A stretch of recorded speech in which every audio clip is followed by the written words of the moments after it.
Pinili ko na lumayo, pagkat yun ang makakabuti. Yung dating tayong dalawa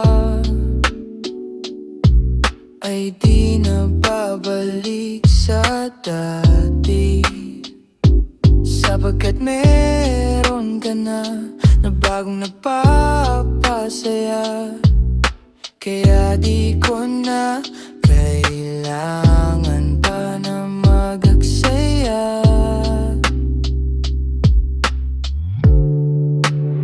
ng panahon, dahil sa puso mo ako